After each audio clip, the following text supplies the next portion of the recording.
રાજકોટથી gas supply બંધ, hotel ઉદ્યોગ મુશ્કેલીમાં મુકાઈ ગયો છે. ઈરાન અને ઇઝરાયલની અમેરિકાની યુદ્ધ અસર હવે રસોડા પર દેખાય છે. જરૂરિયાત સામે માત્ર 50% કોમર્શિયલ ગેસનો પુરવઠો મળતા ચિંતામાં ગરકાવ. ગમે ત્યારે કેટરર્સ અને હોટલ ઉદ્યોગને તાળા લાગી જાય તેવી પરિસ્થિતિ જોવા મળી રહી છે. રાંધણ ગેસના બાટલામાં પણ ક્યાંક ને ક્યાંક કાળા બજારની અસર જોવા મળી રહી છે. ઈરાન, ઇઝરાયલ અને અમેરિકાના યુદ્ધની અસર હવે કચ્છના રેસ્ટોરન્ટ ઉદ્યોગ સુધી પહોંચી છે. ગ્લોબલ કટોકટીની લોકલ અસર રૂપે કચ્છ જિલ્લામાં કોમર્શિયલ ગેસ સિલિન્ડરની ભારે અછત સર્જાવાની શરૂઆત થઈ ગઈ છે. રાજકોટ ડેપોમાંથી જ્યાંથી સમગ્ર કચ્છમાં કોમર્શિયલ ગેસ સિલિન્ડરનો મોટો સપ્લાય જથ્થો આવતો હતો તે બંધ કરી દેવામાં આવ્યો છે. હાલ રેસ્ટોરન્ટ ઉદ્યોગને જરૂરિયાત સામે માત્ર 50% જથ્થો મળી રહ્યો છે.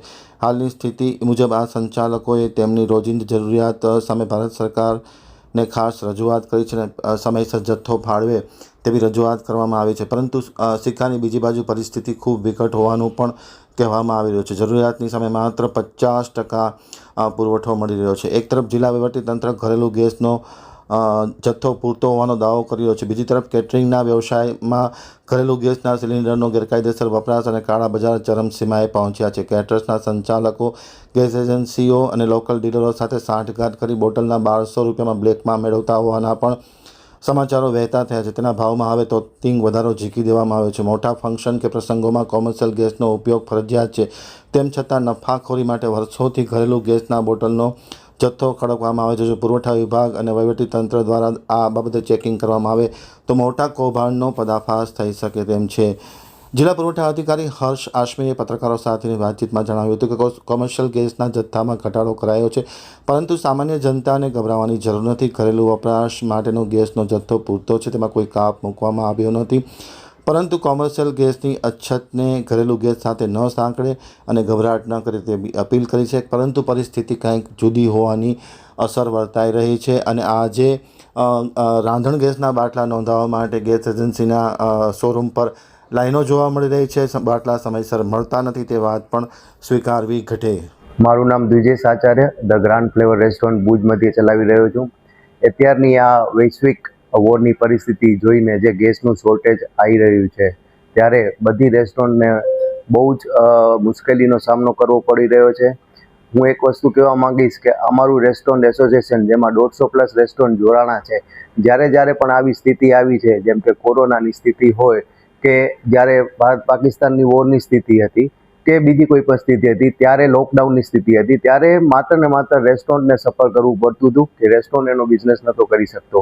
જ્યારે નરેન્દ્ર મોદી સરકાર દ્વારા ટુરિઝમને આટલું મોટો વેગ આપવામાં આવ્યો છે, ત્યારે જે ગેસનું અત્યારે સોર્સિસ અમને મળી રહ્યા છે માત્ર 50% મળી રહ્યા છે. એટલે કે મહિનાની 30 બોટલનું જો કન્ઝપ્શન હોય તો અમને 15 થી 20 બોટલ્સ મળી રહ્યા છે.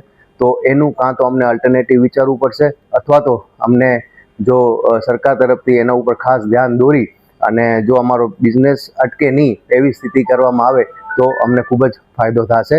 અને બાકી બધા રેસ્ટોરન્ટ અત્યારે ચાલુ જ છે. કોઈ પણ અફવાઓથી તમારે ડરવું નહીં, અફવાઓથી સાવધાન રહેવું.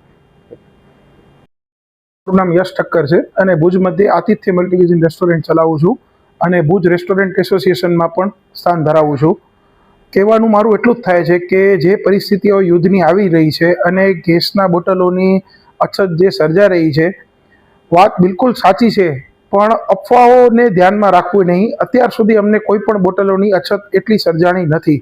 પણ હા, આવનારા દિવસોમાં ગેસ ડિસ્ટ્રીબ્યુટર પાસેથી અમને એ વસ્તુની જાણકારી મળેલી છે કે તમને આવનારા દિવસોમાં અમે ગેસનું કપાત કરીશું, કેમ કે આ પરિસ્થિતિ સમગ્ર રાજ્યની છે, શહેરની છે, ગામડાની છે અને પૂરા ભારત દેશની છે. એટલે એ બધી વસ્તુને આધીન આપણે આ વસ્તુ કરવી પડશે. પણ જો ગેસની પરિસ્થિતિમાં આવી રીતે અછત સર્જાશે તો ભુજ મધ્યે અને આપણે કચ્છની વાત કરીએ તો 1000+ રેસ્ટોરન્ટ કચ્છમાં આવેલી છે. તો બધા જ રેસ્ટોરન્ટને આ વસ્તુ માટે તકલીફ થવાની છે.